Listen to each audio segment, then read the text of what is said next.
Alright, good morning, good afternoon, good evening class. This is Mr. Arocena, and on today's video we're going to be talking about acid and base equilibrium, part 1.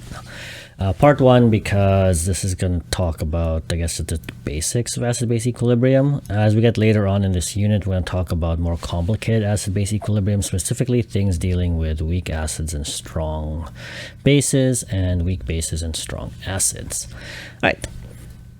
So, first thing I want to talk about is how water can self-ionize. So what that means is, if you remember from our previous lessons, I said that water can act as an acid and it can act as a base.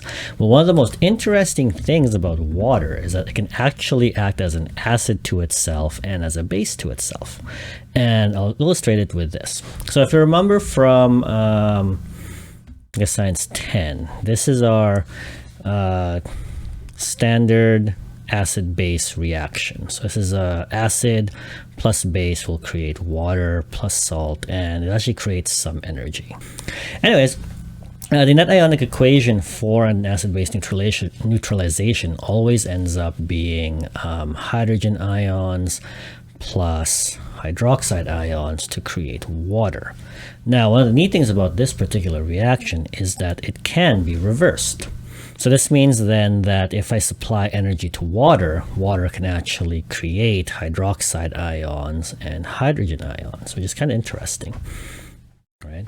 So what this means is that if I put this reverse reaction, so H2O liquid creating hydrogen ions and hydroxide ions, if I put these two equations together, I can actually create an equilibrium that looks like this. So water, in the presence of energy, can actually ionize itself to create the following. Now you need two waters for this. Technically it's only one water, I suppose, like I showed in the previous slide, but two waters makes this more accurate. Okay, so basically one of the water molecules will act as an acid and the other water molecule will act as a base. So this water molecule will give its hydrogen to this water molecule. So we can call this like the acid water. This is the base water. And when they react, provided there's enough of this present, then the base water will absorb a hydrogen to become hydronium, and then the acid water will lose a hydrogen to become hydroxide. Okay. So it's really neat. Now, as an equilibrium, because this is an equilibrium, you can set up an equation that looks like this. So the equilibrium equation for this reaction is set up as Kw. We're going to call it Kw because specifically this means that for water, the Kw is the ionization constant of water. Okay. And because water, these two waters are liquids, they don't actually matter. So the KEQ equation breaks down into this. Okay. Now with this particular reaction, because it's really well known, we've documented it and calculated its value to be this. So Kw is this. And this is approximately at room temperature.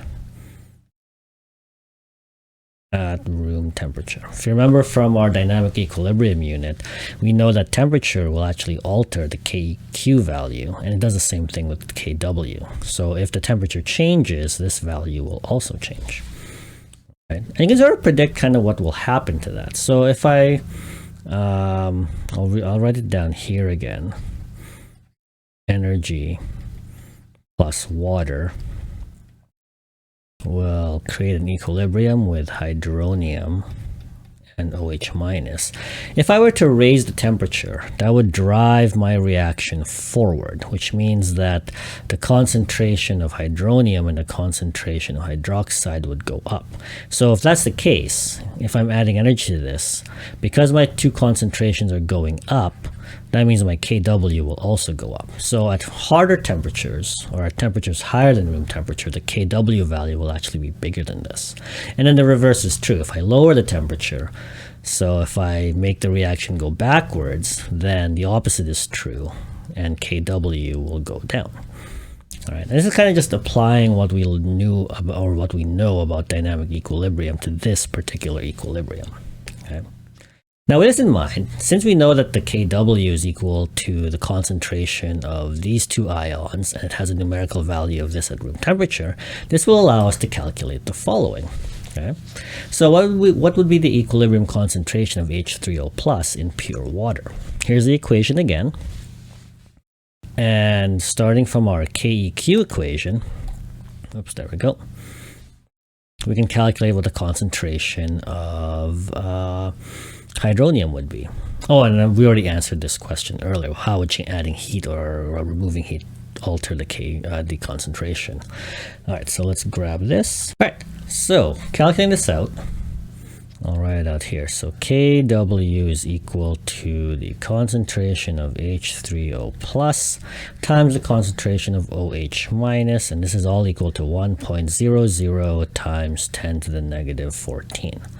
Now we know that the concentration of H3O plus is unknown, and because of this ratio we have here, the concentration of OH minus is also going to be the same, because we have a 1-to-1 ratio of hydronium to hydroxide. So we can basically simplify the equation to x times x, or basically x squared. This is equal to 1.00 times 10 to the negative 14. Square rooting both sides to solve for it, we get the following. X equals 1.00 times 10 to the negative 7. And this will be the concentration of hydronium, H3O plus. And this concentration will be given to us in terms of molarity. There we go. All right. Now to get to this question here, I'll reiterate what I said earlier.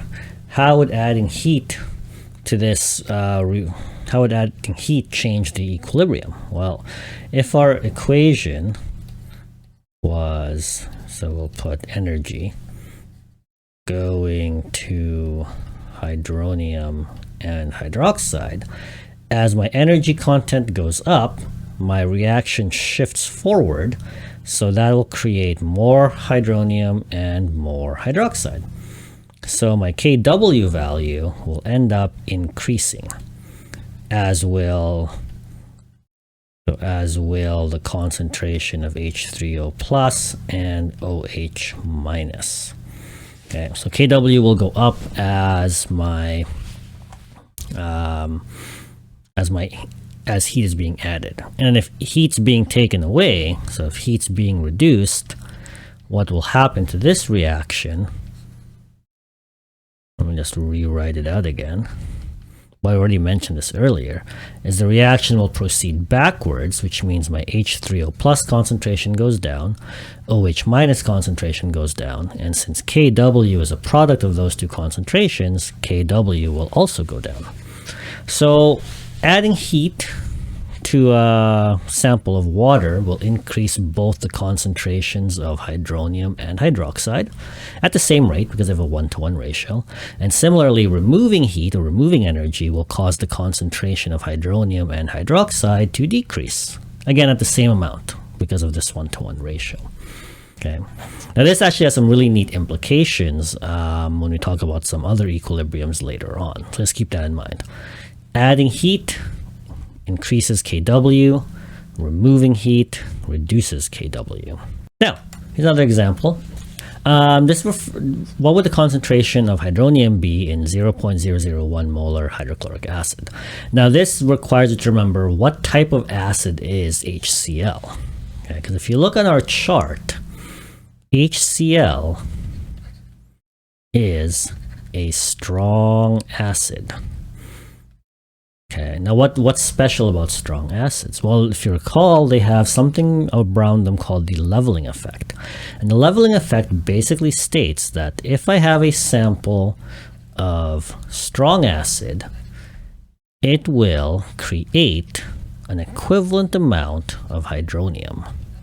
So if I have 0.001 molar hydrochloric acid, this will create 0.001 molar hydronium, H3O plus, like so. Now the next part of this example, what is the hydroxide concentration in 0.001 molar hydrochloric acid?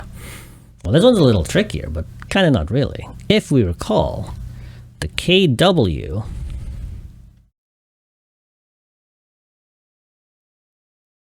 for the presence of water, or for water, is equivalent to this. Concentration of H3O plus times the concentration of OH minus. And when we dissolve a strong acid in water, it basically, all of the hydronium, or all of the H plus ions from our acid will go combine with water to create that. So this concentration here, the 0.001 molar, becomes the concentration of hydronium in that sample of water. And we know that the Kw is equivalent to this value here, 1.00 times 10 to the negative 14. So we can actually use the Kw equation to calculate the concentration of hydroxide in a strong acid. So taking this into account, we'll just replace the numbers here. So we know the concentration of hydronium is as follows. We don't know the concentration of hydroxide, and we do know that this is equal to 1.00 times 10 to the negative 14. I'm going to make it a little easier on myself to do this with the calculator. I'm going to convert this into scientific notation. So it'll be a little easier to calculate, because then I can do the following. OH minus equals 1.00 times 10 to the negative 14 over 1.00 times 10 to the negative 3. And this will give me an answer of 1.00 times 10 to the negative 11.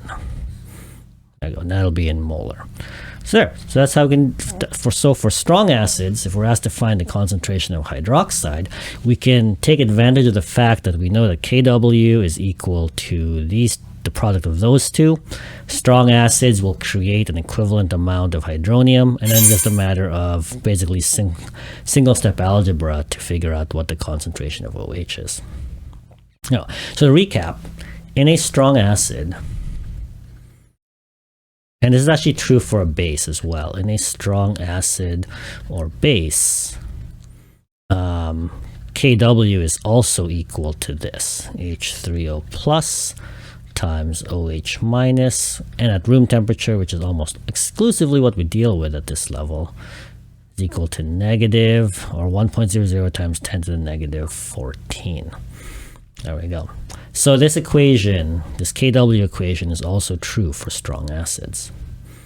Okay. Now, how about weak acids and weak bases? They're much more interesting, and they actually have two different K values. They have a Ka and a Kb value. And you can probably guess why we've subscript them Ka and Kb. We'll talk about Ka first, because that's what's shown in your table.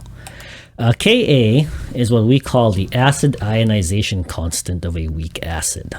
Okay, so this Ka value is what we use to describe how acidic something is, or how much of a how strong that acid is. Okay, and it's the equilibrium constant refers to when substances are acting like an acid. Okay, so this is if the substance is giving away hydrogen, we use Ka to describe kind of which way that equilibrium is going to go. So here's an example of, this is acetic acid. Acetic acid, sometimes known as ethanoic acid, and basically this is vinegar. So here's the equilibrium it creates when it acts as an acid. It gives this hydrogen to water to create hydronium, and then its conjugate base. Conjugate base. Okay, and then when you set up the equilibrium, we say, because it's acting as an acid, we call it Ka equals the concentration of products, in this case the conjugate base. So there's the conjugate base, and there's the other product, hydronium, over the reactants, and the reactant in this case is this, and water, but water, because it's a liquid, doesn't actually count. There we go. So for weak acids,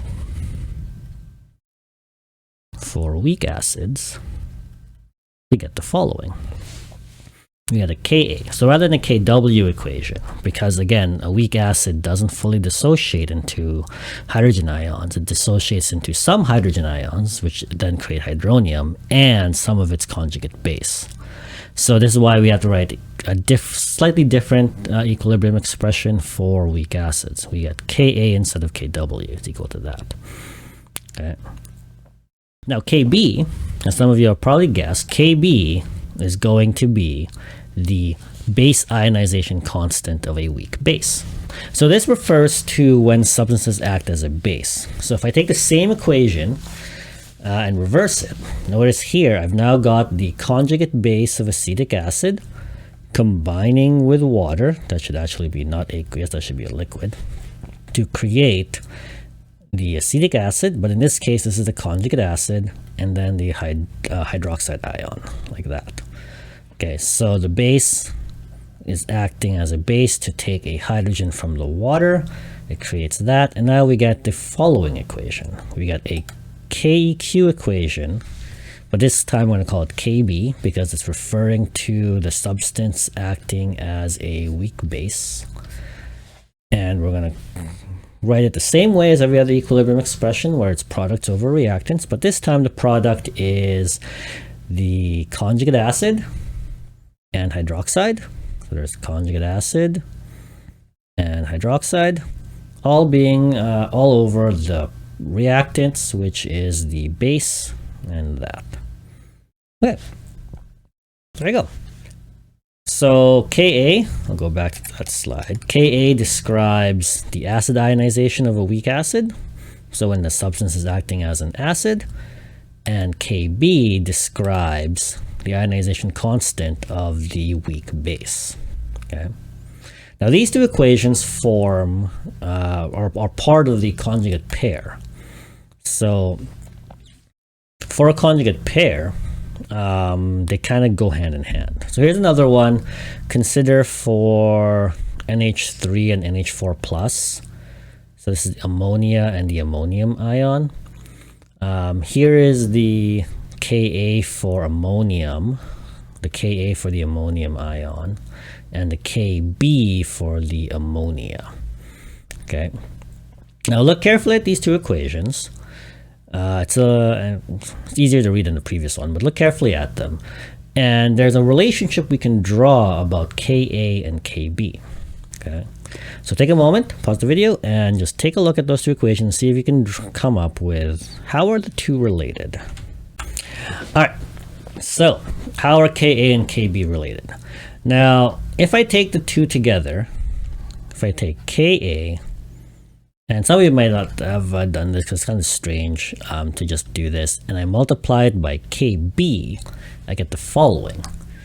So I'm going to take my Ka, so this is NH3 times H3O plus all over top of NH4, and then I multiply it by Kb, which is NH4 plus times OH minus all over NH3.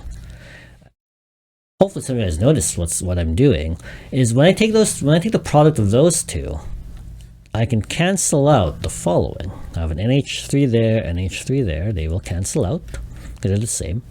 I have an NH4 here and an NH4 here, so they'll cancel out, and then we get the following. After everything gets simplified, we get this. Ka times Kb is equal to the concentration of H3O plus times the concentration of hydroxide, which is exactly the same as the Kw that we figured out earlier in this video.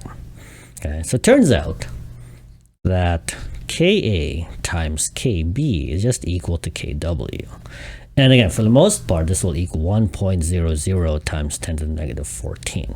Obviously, this value will change if my temperature changes, but for the most part, we can stick with that. Okay, so that's how Ka and Kb are related.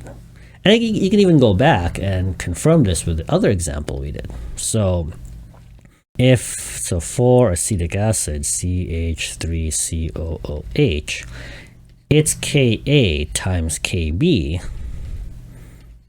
So it's Ka CH3COOH times H3O plus all over its conjugate base of CH3COO minus, and it's Kb conjugate base CH3COO minus times hydroxide. And you can see that even for the other weak acid we talked about in the previous example, the result is still the same. If I take its Ka and multiply it by its Kb, then everything cancels out except for the fact that it still becomes a concentration of H3O plus times a concentration of OH minus, and that's just Kw. So for any weak acid and its conjugate base, this relationship holds true. So I'll reiterate that. So for any weak acid and its conjugate base,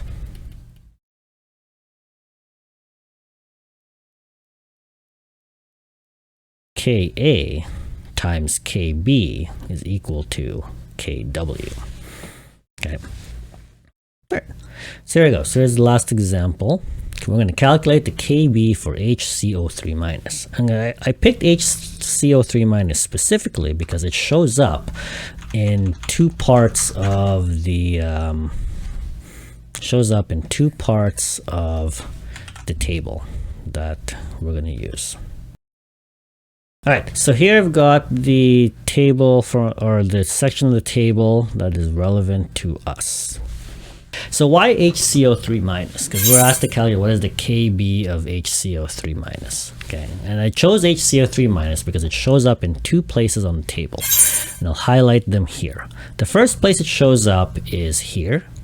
There's HCO3 minus, and the second place it shows up is here. Okay.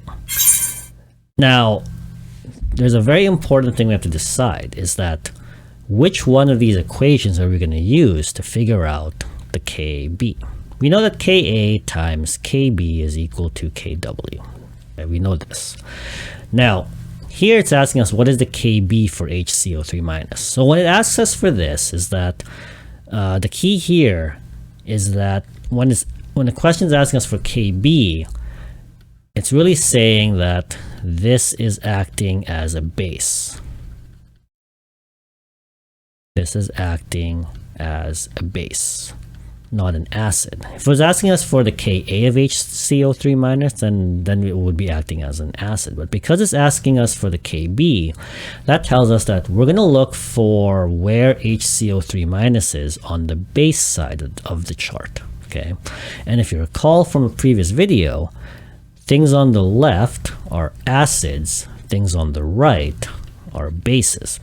So with this in mind, we are going to be using this part, this equation here, to find the Kb. Okay, because down here, this one here, this is when HCO3 minus is acting like an acid. Okay, so that equation there, HCO3 minus, is acting like an acid. Okay, but the question's asking us for the Kb, so we want to know what's the Kb when this is acting as a base. So we're going to use this first one here. Okay, which means then that we're going to use this value, that's my Ka. That's the Ka. So the Ka will be, or the Kb, after some simple algebra, will be Kw divided by Ka, which we can then say, okay, we know Kw is 1.00 times 10 to the negative 14.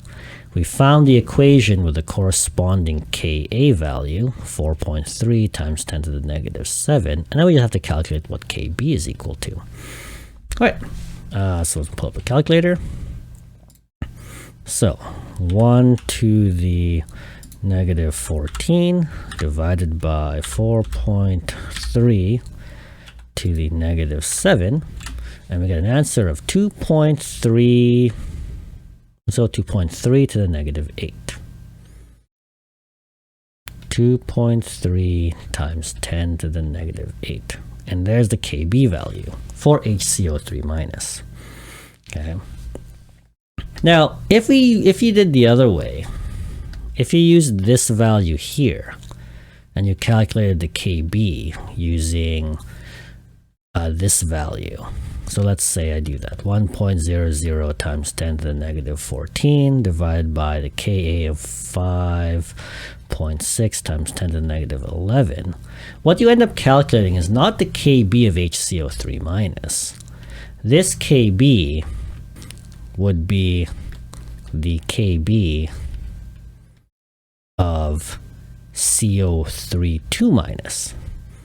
Okay, because if you remember from the previous slides, this Ka times Kb equaling Kw, this is the acid, and this is its conjugate base. So if I use this value here, well, the acid is this, and the conjugate base is this. So when I calculate the Kb using this Ka value, I get the Kb of its conjugate base. What this question was asking, well, what's the Kb of HCO3 minus? Basically, this is now my conjugate base.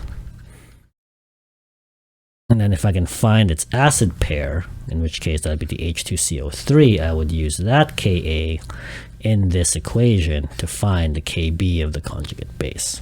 Okay? So that's kind of how we would deal with acid-base equilibriums. So let's recap this. Water ionizes itself. And we get the following cool equation. Because of that, in equilibrium, the water will have an H3O. The Kw equilibrium will be as follows. Okay, and because of the way strong acids level out in water, also true for strong acids and bases. Oops. Also true for strong acids and bases. And then for weak substances, so for weak substances, we get the following relationship where Kw is Ka times Kb. Okay. And then this is conjugate acid, or I guess we'll just call it acid and conjugate base. So acid and its conjugate base.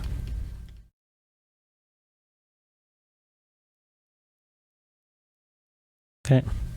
And this also works true for weak bases. We just have to redefine them ever so slightly. So this would then be, if you had a weak base, I should make note, weak acid, weak base, and this would be its conjugate acid. Okay. So for weak substances, Kw is Ka times Kb. All you have to make sure is you're using the right acid and the right base. And for water and strong acids, it's Kw equals that, or concentration of hydronium hydroxide, and this will have a value of, for all intents and purposes, 1.0 times 10 to the negative 14. Okay. There you go. All right, so there's a little bit more about equilibrium for acids and bases. And we will be talking about this type of equilibrium in a lot more detail in future lessons. All right, your assignment for today then would be as follows. I think we're starting to get into a little bit more math stuff. And if you guys have any questions about it, you know how to contact me.